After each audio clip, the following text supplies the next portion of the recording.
Hello friends, welcome back to MKP English. நாம் இன்றைக்கி இந்த வீடியோவில் இங்கிலீஷில் அடிக்கடி யூஸ் பண்ணுற மாடல் வேர்ப்ஸான can, could, may, might, should, must, will, would இதையெல்லாம் இங்கிலீஷில் மாடல் வேர்ப்ஸ் அப்படின்னு சொல்லுவாங்க. இதை அடிக்கடி நாம் யூஸ் பண்ண வேண்டிய தேவை இருக்கும். இதை எந்த சுச்சுவேஷனில் யூஸ் பண்ணணும் அப்படின்னு தான் நாம் இந்த வீடியோவில் பார்க்க போகிறோம் friends. Now let's get started. என்னால் நீந்த முடியும், என்னால் 5 மொழிகள் சரளமாக பேச முடியும். இப்படி முடியும் அப்படின்னு நம்மளுடைய திறமைகளை வெளிப்படுத்துகிற மாதிரி, எனக்கு இந்த திறமை இருக்குது அப்படின்னு சொல்கிற மாதிரி இங்கிலீஷில் சொல்ல வேண்டிய சுச்சுவேஷன் வரும்போது அதுக்கு என்ன மாடல் வேர்பை யூஸ் பண்ணணும் அப்படின்னு கேட்டிங்கன்னா கேன்.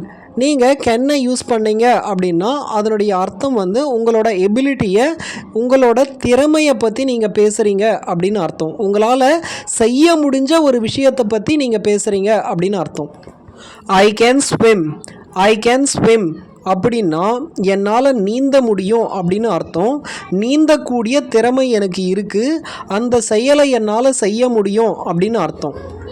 இந்த கேன்னை யூஸ் பண்ணுறதுக்கான சென்டென்ஸ் ஸ்ட்ரக்சர் என்னென்னு பார்த்தோம்னா, முதல்ல சப்ஜெக்ட் வரும், அதுக்கடுத்து கேன் வரும், அதுக்கடுத்து மறக்காமல் V1 ஃபார்ம் ஆஃப் வேர்பை மட்டும்தான் யூஸ் பண்ணணும்.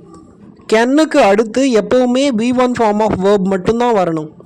இந்த சென்டென்ஸில் ஐ அப்படின்ற சப்ஜெக்ட் முதல்ல வந்திருக்கு, அதுக்கப்புறம் கேன் அப்படின்ற மாடல் வேர்ப் வந்திருக்கு, அதுக்கடுத்து ஸ்விம் அப்படின்ற V1 ஃபார்ம் ஆஃப் வேர்ப் வந்திருக்கு. இந்த சென்டென்ஸ் ஸ்ட்ரக்சர் படி தான் நாம் இந்த கேன் அப்படின்றத யூஸ் பண்ணணும். இப்போது இந்த கேன் அப்படின்ற வேர்டை வேறு எந்த சுச்சுவேஷனில் யூஸ் பண்ணலாம் அப்படின்னு பார்க்கலாம் ஃப்ரெண்ட்ஸ். எனக்கு ஒரு கிளாஸ் தண்ணி கிடைக்குமா, எனக்கு உதவி செய்ய முடியுமா, நான் இங்கே உட்காரலாமா அப்படின்னு மற்றவங்களை நாம் பொலைட்டாக ரிக்வெஸ்ட் பண்ணி ஒரு விஷயத்தை கேட்கும்போது இந்த கேன் அப்படின்ற மாடல் வேர்பை யூஸ் பண்ணலாம். இது இரண்டாவது சுச்சுவேஷன். ஒருத்தரை ஒரு விஷயத்தை பொலைட்டாக ரிக்வெஸ்ட் பண்ணி கேட்குறதுக்கு இந்த கேனை நாம் யூஸ் பண்ணுவோம். ஆனால் இதை கேள்வியில் மட்டும்தான் யூஸ் பண்ண முடியும், பதிலாக யூஸ் பண்ண முடியாது. Can you give me a glass of water? Can you give me a glass of water? அப்படின்னா எனக்கு ஒரு கிளாஸ் தண்ணி கொடுக்க முடியுமா அப்படின்னு அர்த்தம். இங்கே நான் ஒருத்தரை ஒரு கிளாஸ் தண்ணி கொடுக்க முடியுமா அப்படின்னு ரிக்வெஸ்ட்டாக கேட்குறதுனால, பொலைட்டாக கேட்குறதுனால கென்னை நான் யூஸ் பண்ணியிருக்கேன். இங்கே இந்த கென்னை நாம் கேள்வியாக தான் யூஸ் பண்ண முடியும். கேள்வியை நாம் யூஸ் பண்ணுறப்போ கென்னை முதல்ல யூஸ் பண்ணணும், அதுக்கடுத்து கடைசியில் கொஸ்டின் மார்க்கை யூஸ் பண்ணணும். இங்கே முதல்ல கேன் வந்திருக்கு, அதுக்கடுத்து யூ அப்படின்ற சப்ஜெக்ட் வந்திருக்கு, அதுக்கடுத்து கிவ் அப்படின்ற V1 ஃபார்ம் ஆஃப் வேர்ப் வந்திருக்கு. இப்போ நாம் குட்டை எந்த சுச்சுவேஷனில் யூஸ் பண்ணலாம் அப்படின்னு பார்க்கலாம் ஃப்ரெண்ட்ஸ்.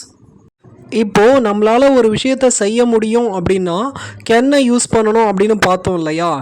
இதையே நம்மளால் பாஸ்ட்டில் செய்ய முடிஞ்சது ஆனால் இப்போ முடியலை அப்படின்ற சுச்சுவேஷனில் தான் இந்த குட்டை நாம் யூஸ் பண்ணுவோம். When I was younger, I could run fast. When I was younger, I could run fast. அப்படின்னா நான் யங்காக இருக்கும் பொழுது நல்லா ஃபாஸ்ட்டாக ஓடுவேன் அப்படின்னு அர்த்தம். அப்படின்னா இதுக்கு முன்னாடி என்னால் ஓட முடிஞ்சது, இப்போ ஓட முடியலை அப்படின்னு அர்த்தம். பாஸ்ட்டில் என்னோட எபிலிட்டியை பற்றி, என்னோட திறமையை பற்றி நான் பேசும்போது இந்த குட்டை யூஸ் பண்ணணும். இப்போது குட்டோட இன்னொரு சுச்சுவேஷனை பார்க்கலாம். Could you please help me? Could you please help me? அப்படின்னா நீ எனக்கு உதவி செய்ய முடியுமா அப்படின்னு நாம் பொலைட்டாக ஒருத்தரை கேட்குறோம். இப்போது can you help me, can you please help me அப்படின்றதுக்கும் could you please help me அப்படின்றதுக்கும் என்ன வித்தியாசம் அப்படின்னு கேட்டிங்கன்னா, can you please help me அப்படின்றது ஃப்ரெண்ட்லி கான்வர்சேஷன்ஸில் யூஸ் பண்ணிக்கலாம். ஆனால் ஃபார்மலாக ஆஃபீஸில் பேசும்போது, நம்மளை விட எல்டர்ஸ் கூட பேசும்போது இந்த குட் யூ ப்ளீஸை யூஸ் பண்ணிக்கலாம். கேன் யூ ப்ளீஸ் அப்படின்னா பொலைட், குட் யூ ப்ளீஸ் அப்படின்னா மோர் பொலைட். இப்போது மே அப்படின்ற மாடல் வேர்பை எந்த சுச்சுவேஷனில் யூஸ் பண்ணலாம் அப்படின்னு பார்க்கலாம் ஃப்ரெண்ட்ஸ். மேவை நாம் எந்த சுச்சுவேஷனில் யூஸ் பண்ணுவோம் அப்படின்னு கேட்டிங்கன்னா, ஒன்று நடக்கிறதுக்கான வாய்ப்பு இருக்குது, பாசிபிலிட்டி இருக்குது, ஆனால் அது கண்டிப்பாக நடக்கும் அப்படின்னு நம்மளால் சொல்ல முடியாது. நடந்தால் நடக்கலாம், அதுக்கான பாசிபிலிட்டி மட்டும் இருக்குது, ஆனால் கண்டிப்பாக நடக்கும்னு நம்மளால் சொல்ல முடியாது. அப்படின்ற சுச்சுவேஷனில் தான் இந்த மேவை நாம் யூஸ் பண்ணுவோம். It may rain this evening, it may rain this evening அப்படின்னா இன்னைக்கு சாயங்காலம் மழை போடலாம் அப்படின்னு அர்த்தம். மழை போடுறதுக்கான வாய்ப்பு இருக்குது, ஆனால் கண்டிப்பாக போடும் அப்படின்னு சொல்ல முடியாது. இந்த மாதிரியான சுச்சுவேஷனில் தான் இட் மே ரெயின் அப்படின்னு சொல்லலாம். மைட் அப்படின்ற மாடல் வேர்பை கூட நாம் இதே சுச்சுவேஷனில் தான் யூஸ் பண்ணுவோம். அதுக்கும் இதுக்கும் என்ன வித்தியாசம் அப்படின்னு கேட்டிங்கன்னா, மே அப்படின்னு யூஸ் பண்ணும்போது மழை போடும் அப்படின்னு சொன்னேன் இல்லையா, அதுக்கான பாசிபிலிட்டி அதிகமாக இருக்குது அப்படின்னு அர்த்தம். அதாவது வாய்ப்பு அதிகமாக இருக்குது அப்படின்னு அர்த்தம். மைட்டை யூஸ் பண்ணோம் அப்படின்னா அதற்கான வாய்ப்பு குறைவாக இருக்குது அப்படின்னு அர்த்தம். It may rain this evening அப்படின்னா மழை போடுறதுக்கான வாய்ப்பு அதிகமாக இருக்குது அப்படின்னு அர்த்தம். It might rain this evening அப்படின்னா இன்றைக்கி சாயங்காலம் மழை போடுறதுக்கான வாய்ப்பு குறைவாக இருக்குது அப்படின்னு அர்த்தம். இப்போது மேவை யூஸ் பண்ணுறதுக்கான இன்னொரு சுச்சுவேஷனை பார்க்கலாம் ஃப்ரெண்ட்ஸ்.